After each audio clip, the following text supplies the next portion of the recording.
Welcome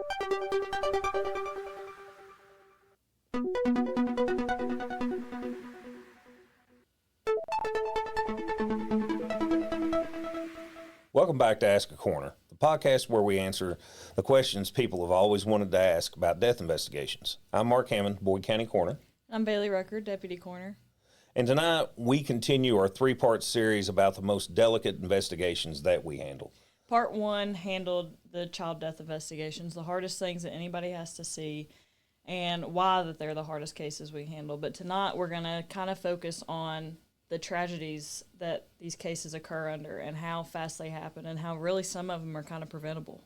Yeah, and we already know when you look at statistic after statistic, kids, as we said last week, they don't just die. Mm-hmm. And preventable accidents is the number one cause of why a child dies. And so we're going to kind of break that down and talk about it, because I think last week we wanted to get more into why we investigate it so hard, mm-hmm. and what we really do behind the scenes. And a lot of people don't realize everything that goes into a child investigation compared to an adult investigation that we work. Yeah. And these cases really affect everybody listening. There's neighbors, parents, grandparents. Everybody is affected in these. And we talked last week about how much it affects us. So how important is it to handle these delicate cases? I think it's extremely important to make sure that we cover all avenues. There's a lot of emotion. Emotions are extremely high when we're talking about kids. And that goes from everywhere from the workers, emergency workers, police, fire, EMS, dispatchers, the hospital personnel if it's worked into the hospital. And then you get into families. Everybody understands that you're not supposed to bury your child. Mm-hmm. It's supposed to be the other way around. We heard that last week on an adult. The gentleman was in his 50s, and one of the things his mother said was, "I'm not supposed to be burying my child." And I said, "You're exactly right. You're not." So we, in turn, we handle those with what I say tender love and care and compassion, but we want to make sure that we have a job to do, and we focus in on that job, and we stay focused to make sure that we're speaking for the child.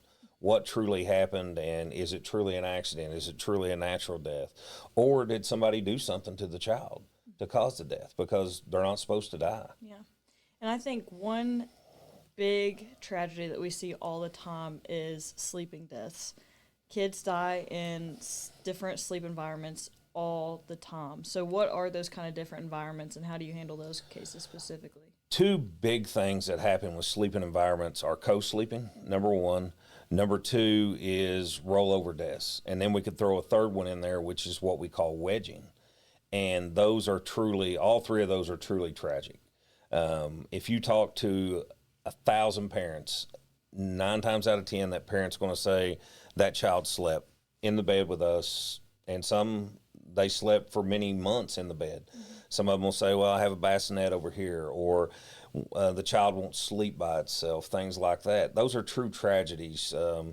I can go back many years, and we had a case to where a mother had 3 of her kids in the bed. And the reason they were in the bed was because she had been abused as far as domestic violence, and she finally broke that cycle. She escaped. She had her own apartment. Everything was good, but the kids wouldn't come out of her sight, and mainly because of trauma and everything else. And one of the smallest children got rolled on at night and in turn suffocated and passed away.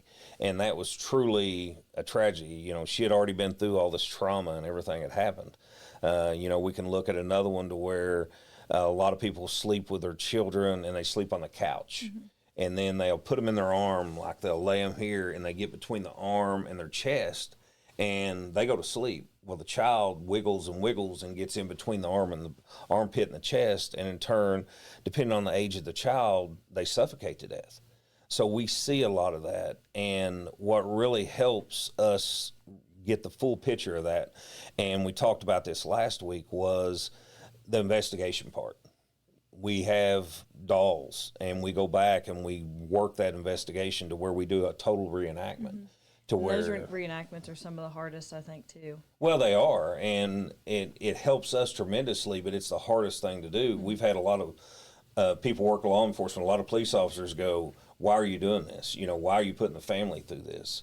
But truly, if you laid down with a child and fell asleep and you woke up and the child wasn't breathing, 9 times out of 10, you can't tell us how that child was laying when it went to sleep. So we look at who laid it down. We look at how it was placed. We look at who found the child, whether it be the mother, the father, or somebody just walked in and said, oh no, you know, this is going on, and the child's not breathing. We always hear the same story. They're cold, they're flaccid, they look almost so pale that it looks like white as a ghost. Mm-hmm. Things like that we hear when we start talking and getting our information that we need. And we ask some of the hardest questions when it becomes an infant like that, especially. Probably another one of the worst tragedies that could ever happen is we had a dad that was doing exactly that. He was sleeping on a couch, had the kid between his arm and his chest, and the mother was working. It was Thanksgiving Day. She comes in from work, been working all day. He's going to spend time, you know, now with her family, only to find the child had got in between the arm and the chest and in turn suffocated to death while they were sleeping on the couch. Something as innocent and harmless that people think is truly a tragedy that happens. Not everybody dies from abuse. Not everybody dies because somebody was neglecting that child. These are true tragedies that should have never happened, but everybody does it. Mm-hmm. And everybody, it's like speeding. You may speed 1 billion times, and then, not to say anything bad about you, but, you know, you got the tickets. Too soon. But, you know, that in turn happens. And so when that happens, you may get caught, finally. And in turn, that's when that happens. Same way with sleeping with a child. You know, you don't want to do that. And you think nothing's wrong with that. And most of the time, there's not. You get tired taking care of kids. Mm-hmm. I mean, kids will wear you down quick. But you did it 1 million times. You did it that one time, and something happens. Mm-hmm. And more with sleeping and stuff. I think even in like cribs and everything, the way you mentioned wedging, babies wiggle and stuff in their sleep. They're constantly turning all this stuff. So you might put it to sleep in a position that's totally safe, but if you're not checking on it over and over, it can wedge itself in a crack. It can wedge itself between the blankets, anything like that. Well, and that's what happens a lot of times when we look at, one of the first things we want to look at when we walk in a house is where was the baby? And we want to look at where it was sleeping at and what it was sleeping on. And in the pseudoform, when we're doing those 11 pages, it talks a lot about what was in the bassinet, what was in the crib. I've seen everything in the crib from 20 stuffed animals around it inside to where they can get a hold of that. And a lot of people's like, well, they can pull on that, but why did that kill them? Well, you got to remember, babies are growing. Mm-hmm. And when you get to the head and neck, babies are mostly head. There is no neck. And that's why when you do CPR, the head is always in a neutral position, straight up, looking straight at the ceiling. To where an adult, you can kick the head back. And you have to kick it back or the airway's closed off. Well, with an infant, if it drops, a lot of times that's why we support the head, because the neck doesn't have strong enough muscles for it to hold its head up, which in turn cuts its airway off. Mm-hmm. You're talking seconds is what you're talking, and that can happen. So when we look at that, people don't look at that thing. They think the toy is cute. Mm-hmm. They think a pillow is cute and things like that. But at certain ages, you need to follow the guidelines that is set there, because they're set there for a reason. Yeah. I watched a crazy show last night. I was kicking through the TV, and it was talked about toys. And it was nostalgia toys that are no longer on the market because they killed off dangerous. People. They're so dangerous. You know, everybody talks about yard darts and stuff as a kid. And back when I was, you know, we would throw yard darts at each other, throw it up in the air and wait for it to come down, stuff like that. But they were talking about a putty, and it was a movie off of Disney in the 60s. Mm-hmm. And this putty they made was called Flubber. And with Flubber, had borax in it and had all this stuff in there. When they mixed it together and they sold it, and millions of Flubbers were bought, but all these kids got sick. Well, the reason they got sick was because they were giving them chemicals, and the parents thought it was the coolest thing in the world. Another thing was this toy that hooked to a garden hose, and it had a metal end on it, and the pressure it put out was like 50 psi. Well, they had a forensic pathologist on the show that talked about they had 2 drownings because of the pressure that come off shot in kids' mouths so hard that it collapsed the airway. Oh, my word. And so the toy's no longer to be found. Yeah. So those were back in the 50s and 60s, and they were like, either parents just didn't care or they just wanted their kids out there to play with something at the time. And I was like, they wanted their kids to play with something at the time. It was like, go out and find something to play with.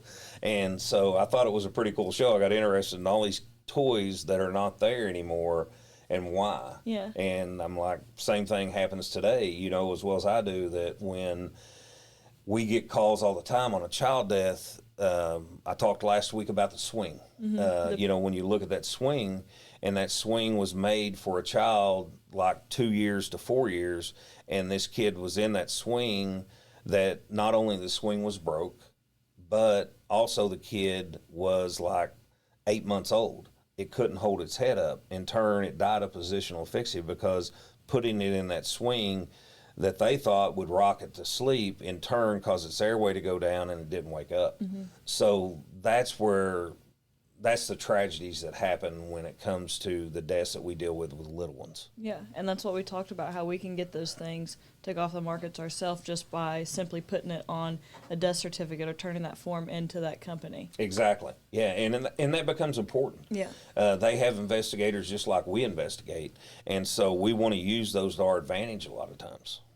So another thing you mentioned, which not from a toy, hopefully, but another common cause of kid deaths is drowning, and how preventable drowning is in a lot of ways. How do you investigate those, and how preventable is it? Drownings become 2 scenes usually.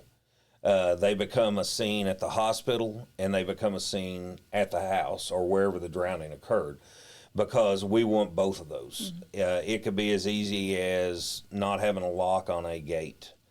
It could be as easy as not having an alarm somewhere to where you can hear that, because it doesn't matter the age of the kid. We know that kids are attracted to water. Kids like water. And especially kids, we see so many autistic kids these days, and autism, when you start talking to families, water attracts those kids. And so they will do anything possible to get where they need to be. And so they, in turn, water becomes very important to us to work both scenes. It's not just one. Is it a accident? Most of the time, yes. Did they somehow get in that pool? Yes. Did they somehow get in the door? Yes. Get out the door, I should say. And we have a lot of those. When you start looking at this, we have kids all the time. We've at least one kid a summer is either a near drowning or a drowning in this county, which is a lot when you look at it. But how many people now don't go to public pools?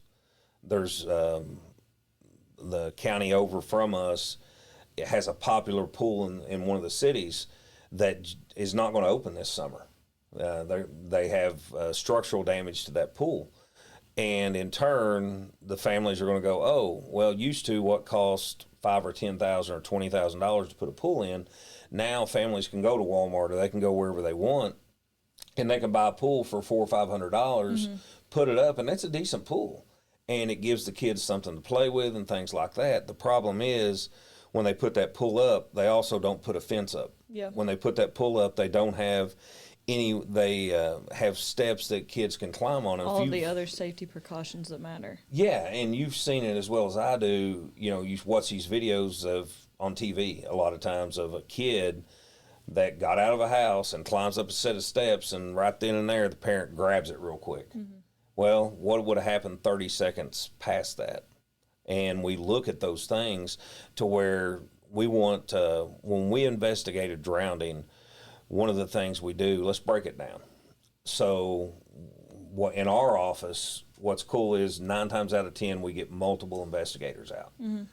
And we will do the same thing as if an infant died at home or a child died at home and was worked into the hospital. We go and we have an investigator go to the house where the pool is at or whatever they drowned in, and we also have somebody at the hospital. Hospital does their work, the scene does this work. One of the things that we want is a sample of the water. And everybody's like, why do you want a sample of the water? Well, we test that water. We want to make sure that there is no chemicals in that water that would have killed the child or anything like that. We want to know, was the child at the bottom? Was the child floating on top?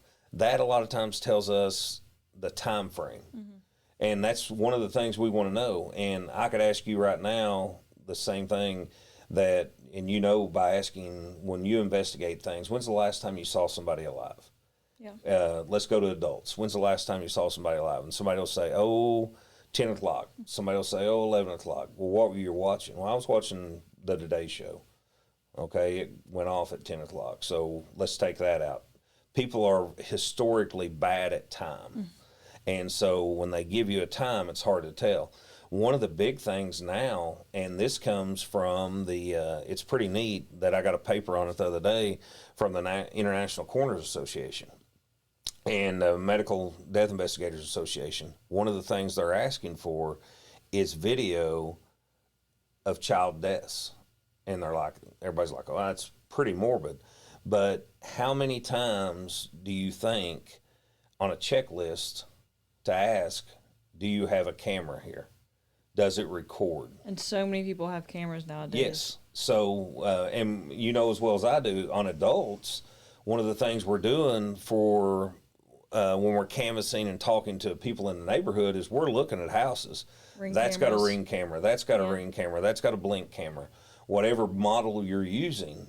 And the first thing we want to know is, do you have footage? Do you have cloud storage to that?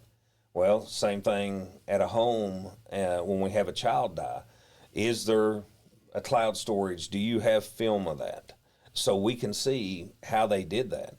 You know, one of the most tragic deaths probably I've worked in a long time was when a little girl got out of a house and went all the way across the yard, and she wasn't, you know, an infant. She wasn't a toddler either. I mean, but she had some health issues and had autism, but she was able to get out of the house and go across the yard, and the only place that child could have got across the fence, because they had a huge fence up, everything. That was like a fortress, and she found a place to put a foot over because the road kind of went up, or the hill went up, and she was able to get on the high side and then rolled over the fence to get into that pool and drowned. Those are unheard of, you know, but we would have not known all that if we haven't, when you start asking those questions and really investigate things. Those are true tragedies. So video plays a major role into what we do in today's society, to where 20 years ago that didn't happen. 10 years ago that didn't happen. No. So ring cameras, things like that, we want them. Yeah. We want to see to where we can track and see in real time what actually happened. Yeah. So another thing with like drownings and stuff, you have two scenes and everything. So like in an autopsy, you're gonna send them to an autopsy. It's a kid, like we've talked about this. So what happens, like, is there always water in the lungs in a drowning? Is that one of the like key findings? Can they like? Not necessarily. It depends on how long that child was in there, and that's going to determine how much water's in there a lot of times. But what happens is most drownings are not because the lungs get flooded with water. It's the fact that it's called a diver's reflex, and what ends up happening is the throat kind of shuts off, and it's more like a strangulation than it is actual water getting in there. After everything relaxes back is when a lot of water gets in there, and that's fresh water.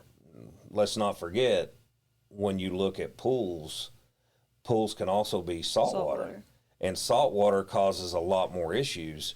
That's why drownings at the beach, a lot of times somebody is resuscitated at the beach. They get put in the hospital in 2 or 3 days.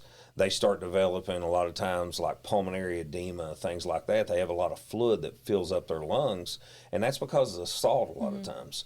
So saltwater drownings and freshwater drownings are totally different. That's why we take a sample of the water.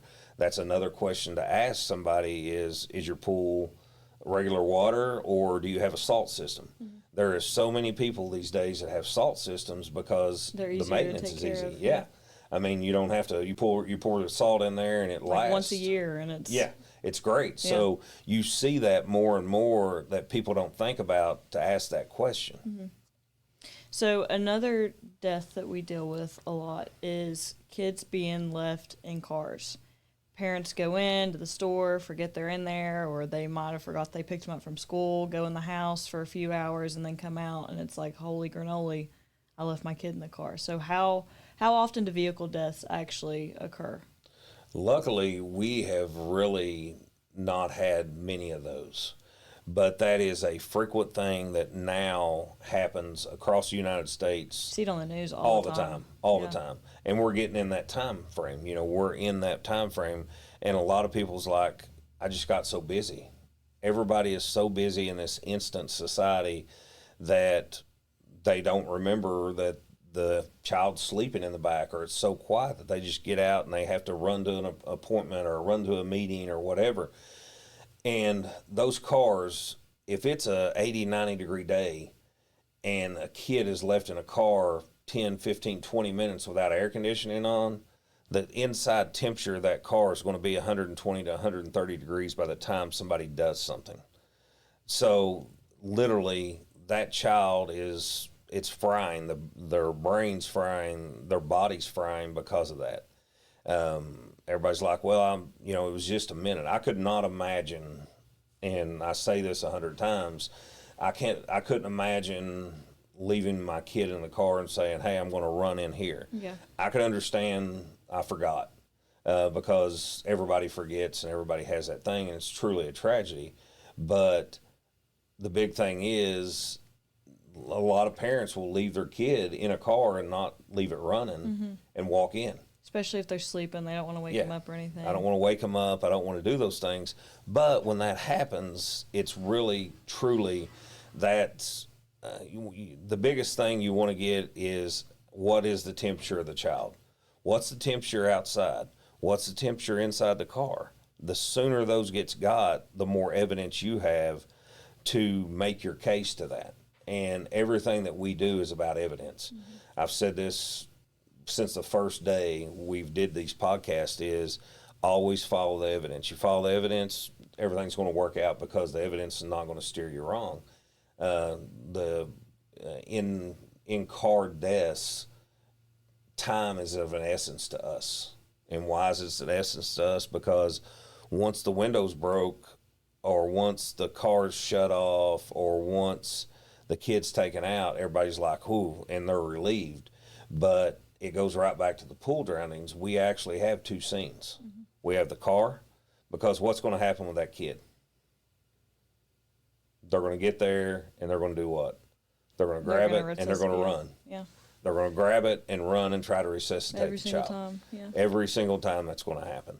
To where I worked an adult death, and this happened locally here. And it was an adult female that died in a car. And there were substances involved where that's why she had passed out in the car. And by the time somebody found her in that car, the car had tinted windows, it wasn't running, and the temperature was like 95 degrees. Literally, when you touched her skin, your hands would go into the skin because it was so hot in that car. And that's an adult. You can imagine a child doing the same thing, but you got to look at body mass and weight and everything else. And that really comes to play of how quick that temperature of a child's going to go compared to an adult. And all that evidence and stuff, that gives you an actual time frame, because like you said, so many people are so bad with time, especially nowadays. They might say it was only 10 minutes, but realistically they've been in the store for an hour and a half, just going through the aisles trying to get, a break from everything that they've been doing that day. So you look at the car and it's already 120 degrees. You automatically know that they've been out there longer than 5 or 10 minutes. Exactly. And that's where it comes into play a lot of times, is when we look at that and you start looking at things like that, start looking for time and everything else that you have as far as what time did you get there? What time did you get the call? What's the first time somebody actually saw them on the news, or on the news, on the camera, if you have cameras? Big parking lots, they're going to have cameras. Okay, let's go back and find that car when it entered where it needed to be. So, okay, vehicle deaths don't just occur with heat circumstances and stuff. We still have accidents, we have rollovers, there's ATV crashes, there's all kinds of things. So what differs a child death in a vehicle accident versus an adult? Big thing is different that we want to know is, where was the child positioned? We want to know what kind of restraint device the child had on. That plays a major role. Were they in the front seat? Were they in the back seat? Did the car roll over? Didn't it roll over? Things like that really become important to us, because airbags now, yes, they have a sensor that kind of differentiates weight and things like that. But when you're looking at how many pounds and how old should somebody be till they get in the front seat, and you start looking at that, you're going, wow, well, you look at Kaya. Kaya is 9 years old, but she weighs 55 pounds. Is she tall? Yes. And she has the height to be in the front seat. We just now moved her to the front seat probably this year. And that's big. When you look at that, it's like, she's 9 years old. Why didn't you do that at 5? Why didn't you do that at 6? Well, we were scared to death. And there's a lot of times she still sits in the back seat because of that reason, because airbags, if an airbag comes out, the older airbags come out at like anywhere between 90 and 120 miles an hour. So we had a lot of people that were hitting putting people in the front seat, the airbags especially, and they would come off and they would hit kids in the face or in the head. So you had severe blunt force trauma. You had broken bones, such as their necks and things that caused their death. The internal decapitation, everything. Yeah, the internal decapitation. All that happened. So what ended up happening, they went back to the drawing board, and now there's sensors that'll say if you weigh a certain weight, that's when the sensor goes off in the seat to start beeping, put your seatbelt on, do all this stuff that we have. We have so many safety mechanisms, but people don't use them. Yeah. You go back and look at people, even adults. I can remember, I think it was a Ford Tempo, Ford Tauruses, both back in the 90s, 80s and 90s, when they were being made. They had seat belts that when you sit down, you had the shoulder belt that automatically, it was all set up, and that was pretty neat. Everybody's like, oh, it's pretty cool, because you sit down, start the car, and the seat belt goes, and it comes back and it hooks you where you're supposed to. What it never hooked was a lap belt. You were responsible for hooking the lap belt. So guess what happened? When you wrecked, a lot of times, instead of going up and over in the car, you went down and under the dashboard. So when you did that, because you didn't have a lap belt on, so when you did that, the shoulder harness would in turn catch people right around the throat, and in turn cut their airway off, or they would break their neck, or they would have blunt force trauma because of this, and they would die from a hanging injury. Guess what? We don't do that anymore. Those seat belts, now you have to hook over like you're supposed to, and that was a big reason why. And I think a lot, like with kids in car seats and stuff too, it's like kind of a controversy over when, even in the back seat, you turn their car seat front facing versus rear facing. Like everybody, it's always kind of different depending on the situation, everybody thinks. But it's so important to really follow those guidelines, because they're in place for a reason. Something has happened to make that guideline be put in place. And you're exactly right. You got a lot of parents are like, well, they're old enough, or their feet gets cramped, or you hear all kinds of excuses. But if that child dies because of the way it was positioned and they're wrong, then that becomes a serious health issue to everybody. It's not just, you can pull statistic after statistic that'll show you how many times that happens to where it was preventable. And it could have been a preventable accident if they would have just followed the directions and did it right. Same way with what we do now is we take car seats, and you got all these entities. A lot of times emergency services, fire, police, EMS, they have people trained on how to secure the child safety seat in a vehicle. Why do we do that? Because people need help. People they'll try to tighten it and they can't get it tight enough. It's too loose. All this stuff, to where if they have the correct part of that and they have somebody install it correctly, then you don't have the problems that you have. And people don't realize, too, that car seats are supposed to be tossed as soon as they're getting in a wreck. So, fender bender, no matter what, you're supposed to toss that seat and get a new one, because you don't know what was damaged, what that damage could do the next time you get in a fender bender or anything like that. And you're exactly right. And a lot of people don't realize that. They'll pull it out and they'll put it in another car. And there's a lot of insurance policies that'll cover a car seat. And so I would much rather go ahead and purchase a new one than to take my chances on what happens with the one that was just in an accident. Yeah. So this next type of death we kind of touched on a little bit last week, just because of like the drug crosses and stuff that we see specifically in this area, but that's poisonings in children, and it could be chemicals, medications, and a lot of times it's drugs. I say poisonings, I always say kids are like Houdini. They can climb, they can get to wherever they need to get in a matter of seconds. So that's why they make the locks that go on the cabinets and all this stuff that happens, because if kids can open up medicine bottles, things like that, they can get into those and be sitting there eating those before you realize they're even gone. So medicines need to be put up. Medicines are a big thing. The poison control centers are a wealth of knowledge. Everybody's like, well, we called the paramedics and they didn't know what to do. And it's like, well, they're going to call the poison control center to find out what to do. Do you make the child vomit, or do you make it in turn give it charcoal to drink to where it absorbs? A lot of things you got to remember is, with a child especially, or with an adult, is whatever burnt going down is going to burn coming back up. So if they drink bleach or any type of caustic acids, chemicals, anything like that, you may not want them to throw that back up, because it's going to burn even worse and do more damage. So, and in our area, we've had 2, 3, I could count probably 3 deaths of children that do get into drugs. And it's all 3 of those have been fentanyl that they've got into. In this area, it's usually methamphetamines or fentanyl are the 2. And so in turn, that's the problem a lot of times, is somebody has stuffed something in a couch, or somebody has dropped something on the floor, and the child will grab it, try to eat it, and that in turn causes the death.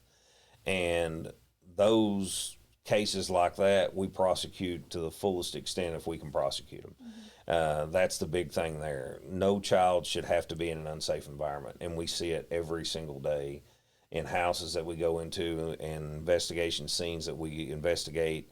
And that's why one of the first calls we call, and I talked about it last week, is Child Protective Services, because they have the resources. They can start pulling stuff up for us right off the bat.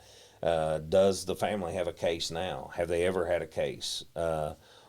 Is anybody under suspicion for anything? And a lot of times these are revolving doors over and over and over again, that they're being unsubstantiated or something like that. Somebody's called on the radio, I think it was Saturday, that was to check the welfare, because a teacher of a school system was worried about children being sexually abused and physically abused at a house. But they waited to call till Saturday. When police got there, kids weren't there. They were the other parent. So now if something is going on, that gives them a heads up. So, we have people that call and are concerned, but that gets a case open. And when that gets a case open, then we can start looking at other things and start kind of putting the pieces together and everything. So all those come together, and we look at that to try to figure the whole system out. All that plays a role in a piece of the puzzle when we're trying to do that investigation. So this is just like out of my curiosity. We don't necessarily do toxicology on kids, because they get sent to autopsy and then they do a toxicology down there.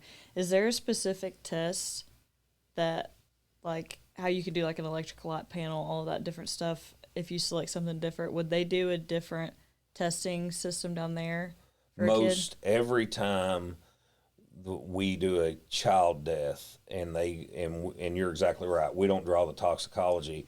Now, we may get urine if it's at the hospital, because urine will give us a spot test to see if there's any type of drugs in their system.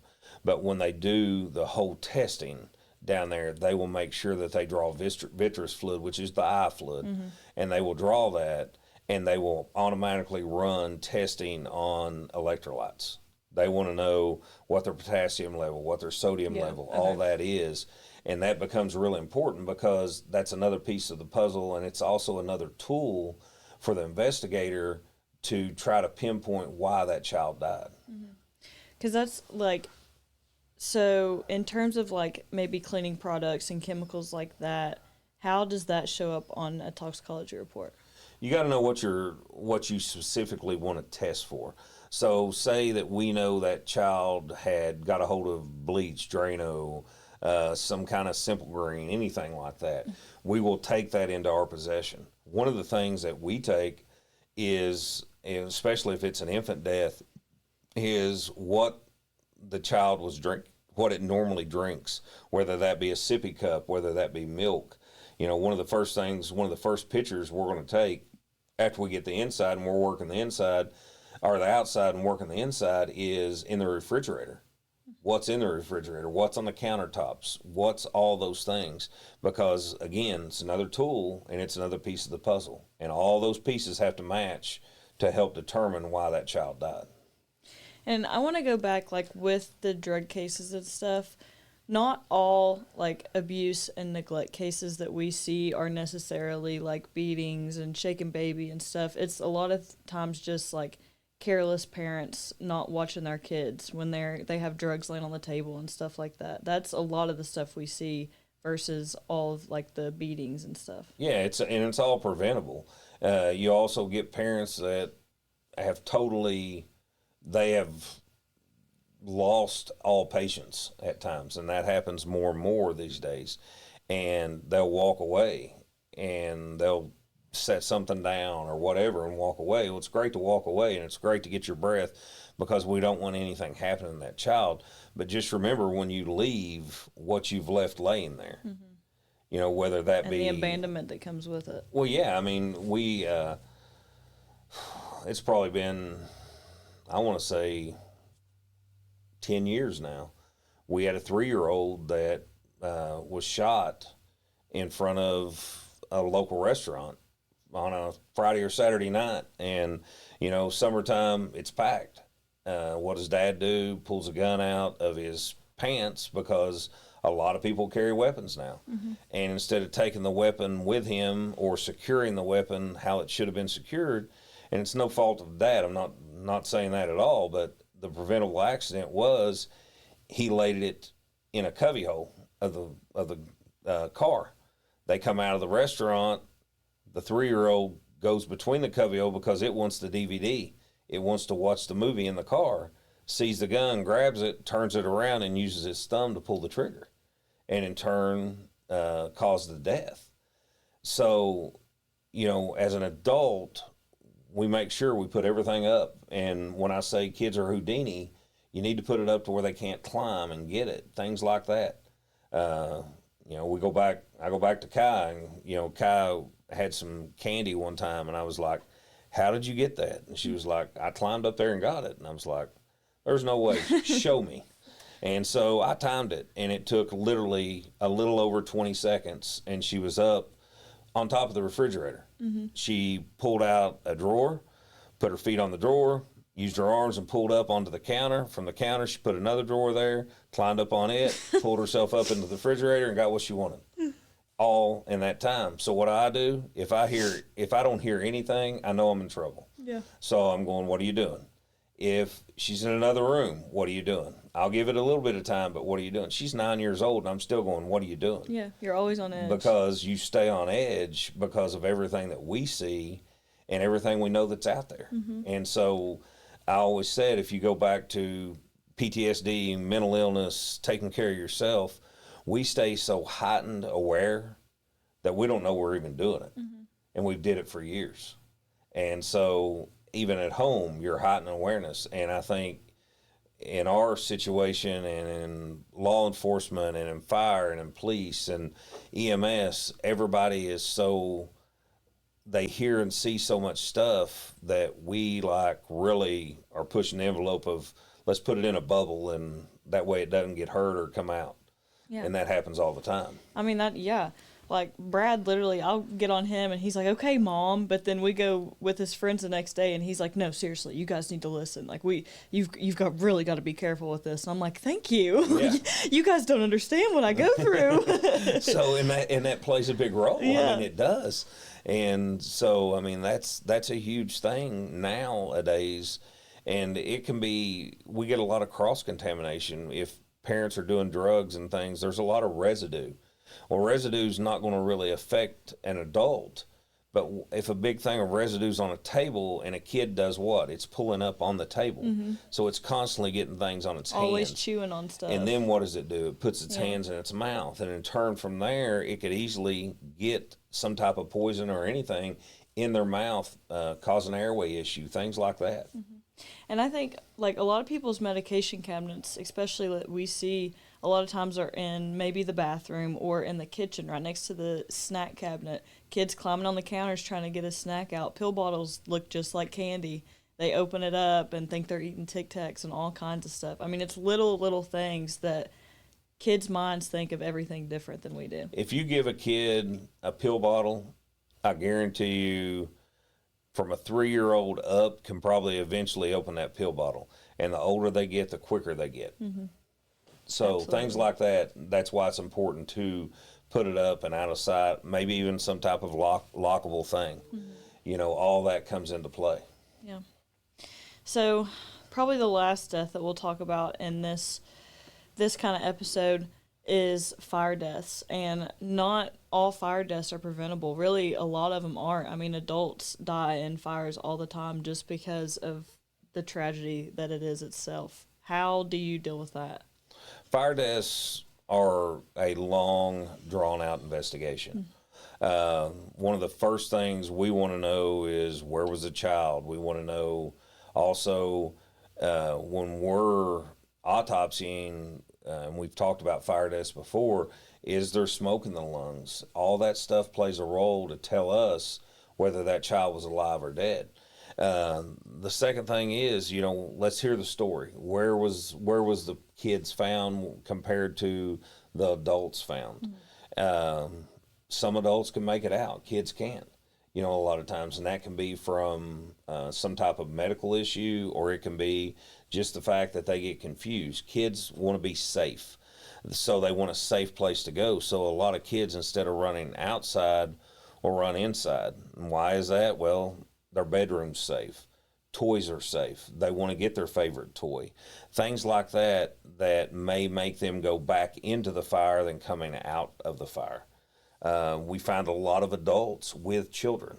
Probably one of the worst fire deaths I've ever worked was when I was young, and we went to a trailer fire, and it was for a volunteer department at that time, and got out there, and it was a smaller volunteer department that we had actually ran mutual aid to, and it was a trailer, and these people were renting the trailer.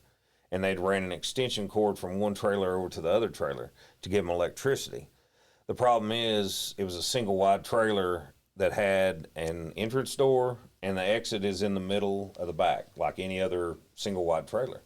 That exit door was padlocked from the outside. Nobody had a key. There was 6 kids in that house and an adult. We found 5 kids all on the left or right of that door. In that hallway that made it there. They could have got out. The 6th kid was found with an adult in a set of bed springs in a bed, and the adult had it wrapped around its arm, you know, trying to save it. And so we see that a lot. One of the last tragedies here was one of the caregivers had went up into the 2nd floor to where the child was sleeping on a fire, and was found with the child because she had went up to try to get the kid out, and of course they both perished in the fire. So fire deaths become very long scenes. The other thing is you got so much to work, so much rubble, and we take our time. We want to make sure we use sifters a lot of times because there's so much debris. We want to make sure that we don't miss anything. We want to know how high the carbon monoxide levels are in their systems. All this stuff comes to play that in turn is going to tell us whether it was an accident, whether it was a homicide, or whether, and if it was preventable.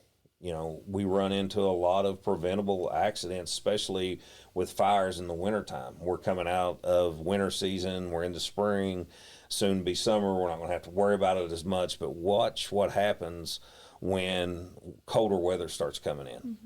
First part of colder weather, there's several house fires that happen. Boom, boom, boom. They come in order. And luckily, most time people make it out. But there's times we get that call, and we've answered a lot of fire deaths lately in this area, children as well as adults. So the biggest thing I'm going to leave you with today, and here's where we need to land it, I think, is that all these deaths that we talked about, most of these are preventable deaths. So look at ways to prevent.